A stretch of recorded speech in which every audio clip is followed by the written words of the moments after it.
Ivangeli likaMarku isahluko sesikhombisa nevesi lamashumi 20 lifundeka kanje. Wayesethi okuphumayo kumuntu yilokho okumngcolisayo umuntu. Siyakwamukela kumnikelo. Kulo lonke iTestamente elidala, uNkulunkulu wafundisa abantu bakhe ngokuhlanzeka nokungcola ngemithetho eyayihlanganisa yonke into kusukela ekuthinteni abafileyo kuya kwezimo zesikhumba, ngisho nokubeletha. Le mithetho, etholakala kuLevitikusi, yayingagcini nje ngesono, yayifundisa inhlonipho, ukuncika, kanye nesidingo sobungcwele ezweni elonakele. Nokho, ngosuku lukaJesu, abaFarisi base beguqule le mikhuba yaba amasiko aqinile. Babefundisa ukuthi ukudla ngezandla ezingagezwanga kuyamngcolisa umuntu. Kodwa uJesu wabona okujulileyo.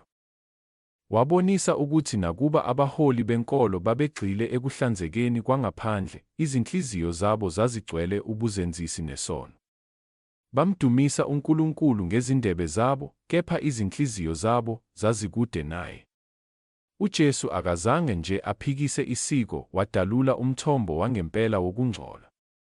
Inhliziyo. Akukhona lokho esikufaka emilonyeni yethu, kodwa okuphumayo. Amazwi ethu, imicabango, nezenzo okusingcolisa ngempela. Ngokuba ngaphakathi, kusho uJesu, kuphuma imicabango emibi, ubufebe, ukweba, ukubulala, ukuphinga. Konke lokhu okubi kuphuma ngaphakathi kungcolise umuntu. AbaFarisi behluleka ukuqaphela ukuthi uMesiya wayemi phambi kwabo, enganikeli nje izandla ezihlanzekile, kodwa nezinhliziyo ezihlanzekile. Babekhathazeke kakhulu ngesiko kunokuhlengwa. Ukuthakasela kakhulu izimangaliso zikaJesu kunomyalezo wakhe. Kodwa uJesu akezanga ukuzoqinisekisa isiko labantu, kodwa ukugcwalisa umthetho kaNkulunkulu, nokuletha uhlobo olusha lokuhlanzwa, oluqala ngaphakathi. Amasiko awakwazi ukusenza sibe ngcwele. uJesu kuphela ongasenza sibe ngcwele. Ukuhlanzeka kweqiniso kuyindaba yenhliziyo, eguqulwa ngomusa ngokukholwa.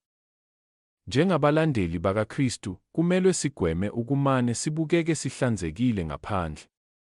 uNkulunkulu ulandela izinhliziyo ezithobekile, ezithembekile, nezingcwele. Izinhliziyo ezibonisa uthando neqiniso lakhe. Masikhuleke. Baba wasezulwini, ngiyabonga ngokungikhombisa ukuthi ukungcola kweqiniso akuveli kulokho engikuthintayo noma engikudlayo, kodwa kuvela kulokho okusenhliziyweni yami. Ngihlanze, Nkosi, kungabi ngaphandle kuphela, kodwa nangaphakathi. Ngisize ngihambe eqinisweni, ngishiye amasiko ayize, futhi ngiphishekele inhliziyo ezinikele ngokugcwele kuwe. Egameni likaJesu, amen.